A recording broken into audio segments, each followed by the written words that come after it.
Hare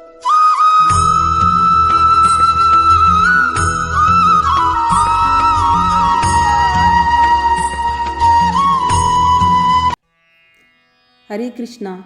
Vijaya Ekadashi story. Yudhishthira Maharaja has asked, O Lord Krishna, glorious son of Vasudeva, please be merciful to me and describe the Ekadashi that occurs during the Krishna Paksha of the month of Falgun.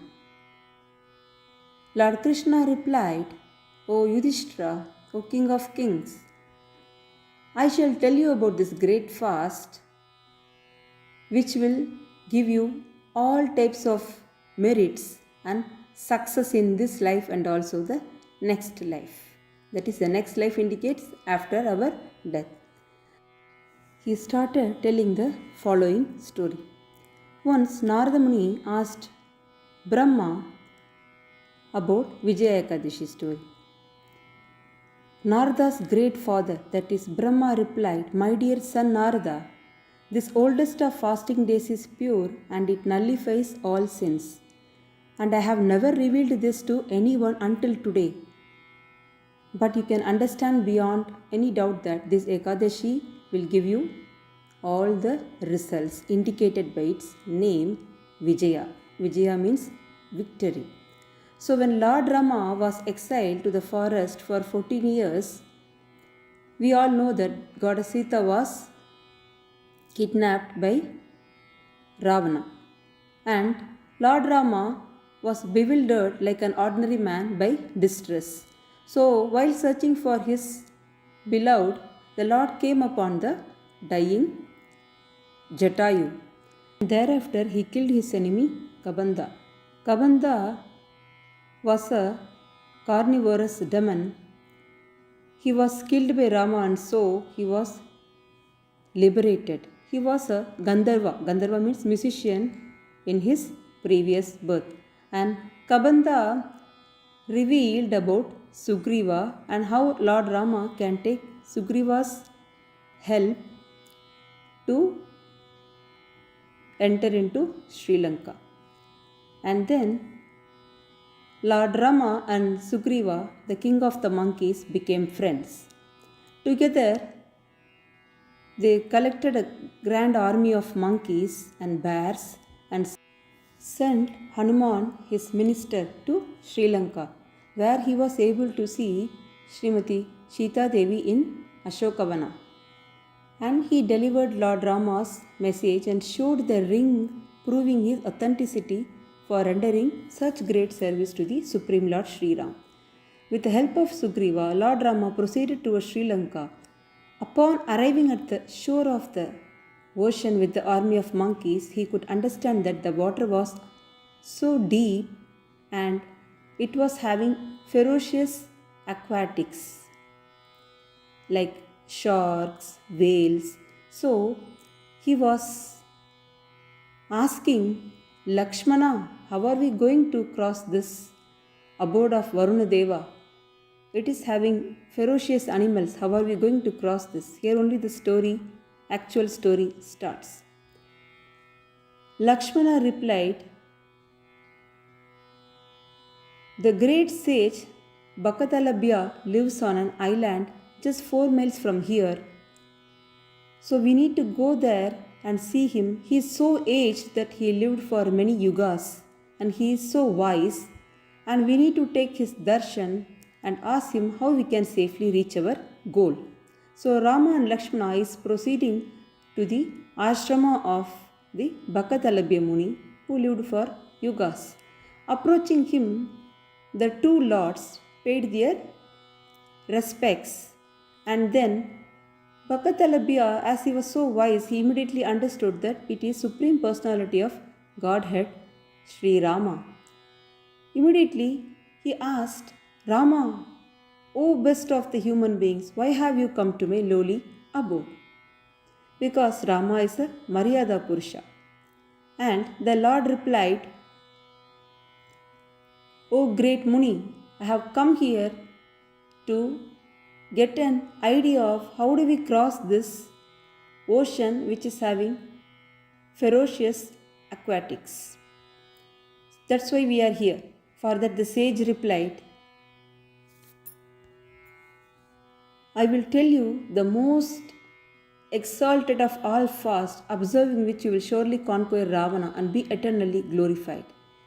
Now he is telling the rules and regulations of this fast. On the day before Ekadashi, that is during Dasami day, he is telling to collect the water pot made of gold or silver or copper. If the metals are not available, we can even use a clay, and fill the clay pot or the pots which is of metal with pure water. Then decorate the clay pot with mango leaves. Then cover it and place it near a puja room or mandir. And this kalash, this water pot, this kalash should be on the mound of 7 grains. Those 7 grains are barley, wheat, rice, corn, chickpeas, kukani and dal or peas. So now he is telling Rama to take a morning bath and decorate the water pot with flower garlands and sandalwood paste, and he is saying on top of the pot is telling him to place a coconut, pomegranate and barley.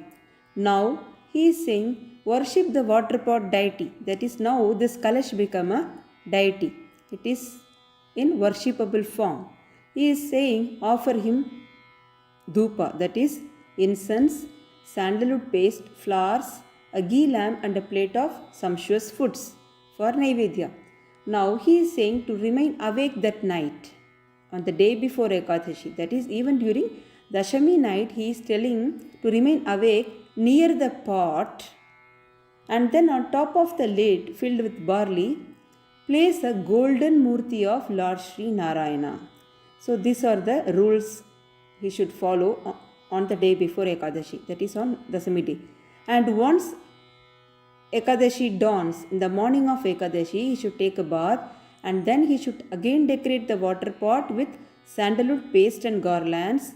Then worship the pot again with incense, lamps, sandalwood paste, flowers dipped in sandalwood paste, and then devotedly place many kinds of prasadam, that is the offering, whatever was prepared, along with pomegranate and coconut before the water pot. Then he should remain awake on Ekadashi night also. So on Dashami night also Rama should be awake, and on Ekadashi night also Lord Rama should be awake by decorating with all these rules and regulations. And when the Dwadashi dawns, on Dwadashi morning, the water pot should be taken to the holy river, or if there is no holy river, it should be taken to the nearby pond, and then after worshipping it again properly, he need to donate all these ingredients in which the pot was decorated to a pure Brahmana, and then he should observe the Vijaya Ekadashi in this way, and then he will be victorious in every way. This is what is the rules and regulations Lord Rama should follow to cross that ocean without any hindrance. These are all told by the Muni who lived in that island for yugas. So this fast was observed by Lord Rama himself. This is the fast which was observed by Lord Rama. So we should also try to observe this fast, if not with these rules and regulations, at least we should try to not eat so much and eat very less, like with root vegetables, fruits and milk. And Lord Ramachandra Bhagavan, the Supreme Personality of Godhead, did just as Bhakatalabe Muni instructed, and he conquered all demonic forces which was on the way. Then similarly, anyone who observes this fast will always be victorious in this mortal world. Lord Krishna is concluding, O Yudhishthira, anyone who reads or hears this history will attain the great merit, which is equal to performing a ashwamedha yajna. This is how this Falgun Krishna Ekadashi story is ending. And this is from Skanda Purana. Hare Krishna.